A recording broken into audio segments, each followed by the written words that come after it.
Mike Tyson is one of the few ring warriors who doesn't need to get his hands dirty to win a battle. However, Mike's behavioral record has occasionally been tainted by reckless decisions made in moments when adrenaline clouds reason. Welcome!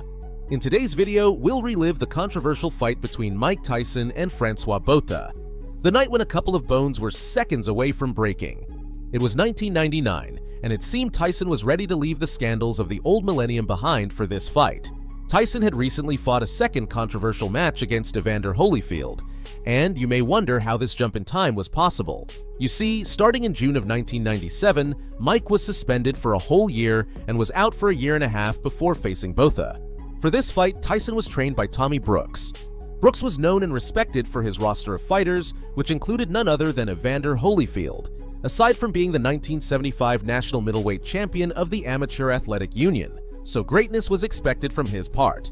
And on January 16, 1999, in the ring at the MGM Grand in Las Vegas, Nevada, Mike had to prove he was up to the task. The fight, it was scheduled for 10 rounds. Botha entered as the number 2 heavyweight contender by the International Boxing Federation. The White Buffalo held an impressive record of 39 wins, 24 of them knockouts, with only 1 loss. Undoubtedly, a record worthy of facing a fighter like Mike, who, at the time of the fight, already held 45 wins, 39 by knockout, and only 3 losses. Would the White Buffalo be fiercer than Iron Mike, condemning him to a 4th setback in his career? That was the question that hung in the air when the fight was announced. The judges were Dalby Shirley, Bill Graham, and Dave Moretti.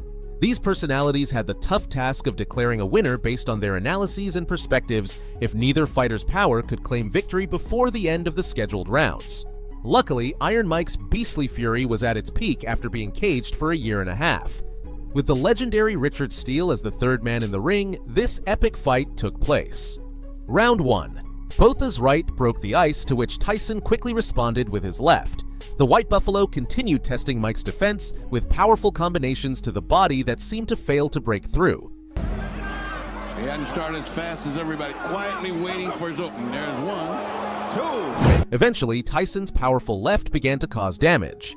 Less than a minute into the fight, the clash of power between the fighters led to controversial clinches. Smith dancing. And I'm starting. Blood on the head of Mike Tyson.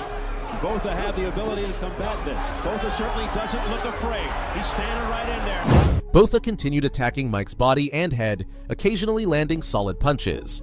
Although towards the end, the round didn't look good for Tyson. Things turned darker when, in a clinch break, he seemed to attempt to break Botha's arm. Everything Mike does. Scheduled for 10. Botha off to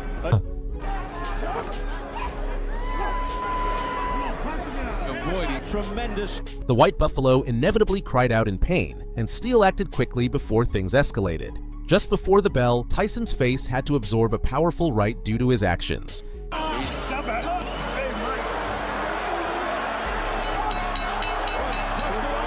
Even after the round ended, Steele seemed unable to break the clinch. Therefore, ring security had to step in and break the scene.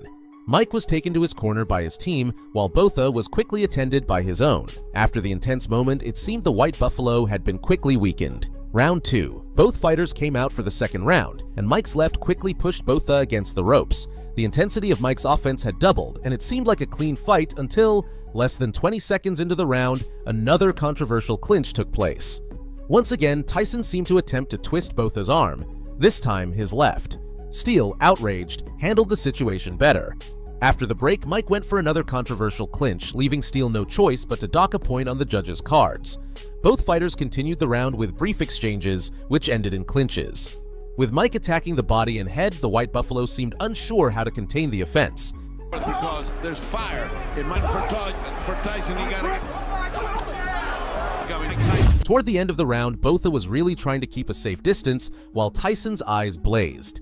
After the bell, once again, chaos reigned in the ring. Clinched, a brief struggle required Steele's intervention. Fortunately, both fighters showed more willingness to return to their corners. And again, a left hook to the jaw by Tyson. Botha might do to him, and the layoff has hurt his. This is an alley fight, a street fight. This is the kind that took the streets. However, in slow-motion replay, it was clear Tyson was going for Botha's head, using his elbow. Round 3. At the start of the third round, Mike jumped on Botha, forcing him to retreat to the ropes. The White Buffalo, who was now keeping a greater distance, counterattacked occasionally. However, the clinches quickly reappeared. After a few dozen seconds into the clash, it was clear Botha was exhausted. In contrast, it seemed Iron Mike's battery was still fully charged. Dirty or clean, depending on perspective, it was clear Tyson was the clear aggressor in the fight. Under a minute remaining. Mike Tyson. Tyson looks fatigued already, exhausted. Let him go, Mike. Let him go. Both fighters. What takes toll is the emotion of getting into a fight rather than a boxing match. You can box all night long. When you get a... Let him go, Mike. Let him go. Remaining. Round 3. After the bell, the fighters finally returned to their corners without overstepping boundaries. Round 4. The round had barely begun when Botha kept his distance while Tyson followed closely, threatening to go on the offensive. It seemed the White Buffalo was being lured, and to keep his opponent from getting close, he extended his left arm. Inevitably, his body had to absorb some of Mike's powerful combinations. Crowd reacts and loves it. Following Brooks's instructions. Mike is not jabbing 30. That's the key to this fight. The key to the fight is you better listen. Botha tried to counterattack, but he was too exhausted to perform well. It was then that Tyson's left hooks began to have more impact. And I'll tell you what, I don't like fighters that it's a non-combative posture. If it's long, it will be. A guy is just walking around, kind of looking at him, making fun. Lean long. Round 5. Once again, Tyson pushed Botha against the ropes at the start of the 5th round. The White Buffalo's attacks seemed to shine for an instant, but it was only the last breath of an animal already near its end. Despite absorbing blows to his head, Mike didn't seem to lose focus. When Tyson began to attack seriously, it was Botha who opted to clinch. Between keeping his distance and clinching Tyson, the White Buffalo seemed to be buying time to survive another round. His plan seemed to be working. Despite being severely battered by Mike, only 15 seconds remained, and he could return to his corner to recover. But suddenly, out of nowhere, a bloody right hook, straight to the face, extinguished any spark of Botha's victory. The White Buffalo had been neutralized, like an animal put to sleep. Botha fell dramatically to the mat, irreversibly. Mark of a shot fighter when you can't get off. After the scene unfolded, there was only one thought in the air. It only took one punch, and he might not get up. Steele began the safety count as Botha's pride forced him to make inhuman efforts to get up. He stood up at the count of 9, but he had no stability. Even before Steele waved his arms, signaling the end of the fight, the White Buffalo began to stumble backward as if he had turned into a crab. The animal was dying, and fortunately, he was caught by the ropes before needing Steele's or Iron Mike's assistance. The author of this reaction. After attention shifted from the dying White Buffalo, everyone at the MGM Grand could realize what this truly meant. It only took one right hand. The legend Iron Mike was back. At the doorstep of a new millennium, Mike Tyson seemed to have much more to offer the sport. Now, at 32, the youngest heavyweight champion in the world wasn't ready to retire yet. If you've made it this far, thank you. Remember, there's no better way to support my content than by leaving a like on the video. Do you think Mike's victory was cleanly executed?